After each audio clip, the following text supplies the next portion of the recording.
constituents hold town halls, but you also saw they've been told they have a chance of being killed. Do you understand why some of them are wary of holding these town halls, doing it by teleconference, or not showing up? No, I honestly don't, and I don't accept it for a minute. If you don't have the guts to face your constituents, then you shouldn't be in the United States Congress.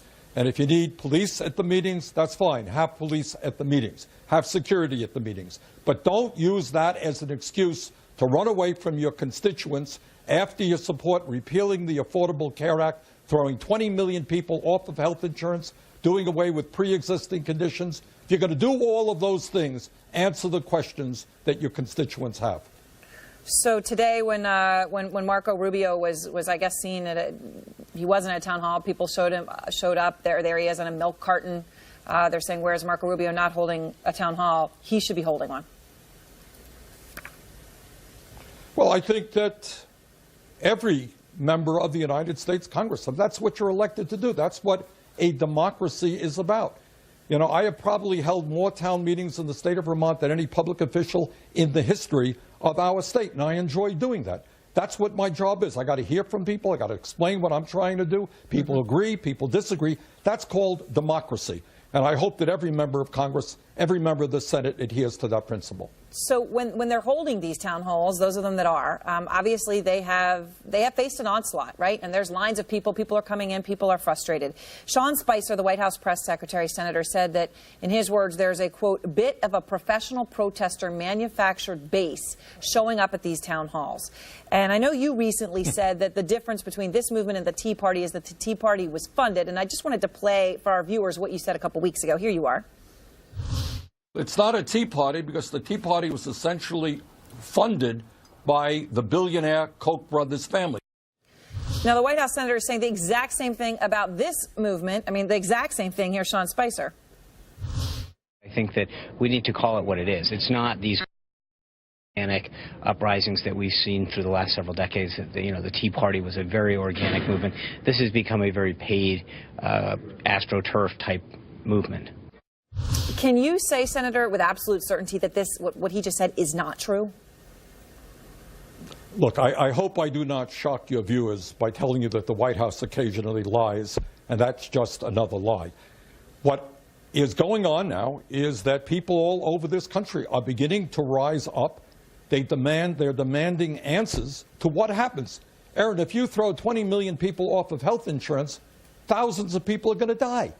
If you do away with pre-existing conditions, then people are not going to be able to get health insurance who have cancer or have diabetes. People want to ask their Republican representatives, what happens? Why are you doing this? What are your plans for the future? So I think you are seeing people organizing effectively. But unlike the Tea Party, this is not being funded by the billionaire class. The Tea Party, though, was real, right? When it came time to vote, they voted. And they swept, right? I mean, it was real. So anyone who tried to dismiss it by just saying it was funded or paid was wrong, right? I mean, that's the reality of the situation. Well, the reality is that Donald Trump won. He lost the popular vote by almost 3 million votes, but he did win the election. But there are people all over this country now, and by the way, it's not just Democrats. There are Republicans who are looking at Trump and the White House, and they're saying, hey, you told us, Mr. President, that you were not going to cut Social Security, Medicare, and Medicaid. You sent out 1 million tweets promising us you wouldn't do it. And now you have brought into your administration people whose whole career is based on cutting Social Security, Medicare, and Medicaid. You told us, Mr. President, when you campaigned, that you were going to stand up to Wall Street. Well, you've brought half of Wall Street into your administration. What's going on? Those are some of the questions, I think, that people want answered. So, Senator, some of the staffers who worked on your campaign, I don't know if you're aware of this, they have a new project called #WeWillReplaceYou, and they want your support. They're threatening other Democrats. So according to their website, and I'm going to quote what this group says, Democrats must know there is a price for collaborating with Trump. Any Democrats who would give legitimacy or support to Trump do not represent us and must be replaced. Do you support that strategy to tell other Democrats that you better Aaron, say no to Trump every single time or we're going to boot you out? No, look, it's a free country and people can do whatever they want to do. But I don't even know what that means, say no to Trump every single time. I voted for 2 of Trump's nominees because I thought they were within the mainstream of political life in America. And I voted against all the others because I think you had a bunch of right-wing extremists. I think what good politics is about from a progressive perspective is taking a hard look at the totality of what members of Congress and other candidates are saying and doing, and supporting or not supporting them on that basis. Right now, in my view, we need a mass movement of people, and I think we need members of Congress actively involved in that movement to tell President Trump that we are not going to give tax breaks to billionaires, that we're not going to throw millions of people who have lived in this country, sometimes for decades, out of this country, that we're not going to have a foreign policy which is destroying alliances that we have had for decades, that we're not going to do those things. And that's what I think the politics of the moment is about. Do you support, though, this concept of being primary? That's what it's about, right? Democrats turning on Democrats. So if you work with Trump too much, we're gonna take you out. We're going to put in some. I don't know. They talk about this as the Bernie Sandersization of the Democratic Party, or Elizabeth Warren. You're asking me about a small group of people who do a very good job in getting publicity. I don't know what that means. And again, I think what you have to do is look at the totality of what a candidate does. If you don't like the candidate, fine, don't support that candidate. Do what you want. But I think right now, what the goal is, my goal is, and by the way, this coming Saturday, I think the Republicans have not seen anything yet. If they're worried about the protests, they're saying they're going to see more.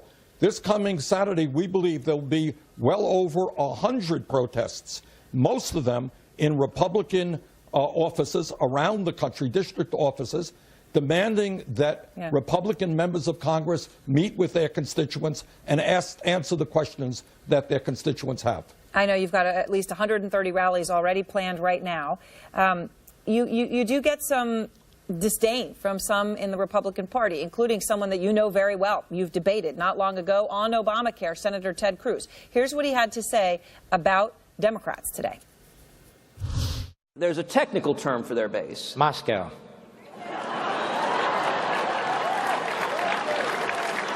I was going a different direction, which was bat crap crazy. What do you say to Senator Cruz? You got 130 rallies this weekend, and he's sitting there making a joke, calling Democrats bat crap crazy.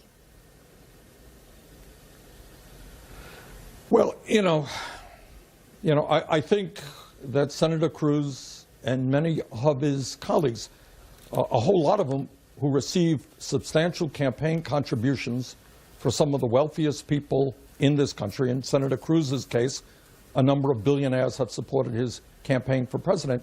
I think that they are living in an alternative universe, and I don't think they know what's happening to working families, to the elderly people. Just one example, Aaron. If the Affordable Care Act is repealed tomorrow, you are a senior citizen out there who already cannot afford the outrageously high cost of prescription drugs. You're going to have to pay $2,000 a year more for your prescription drugs.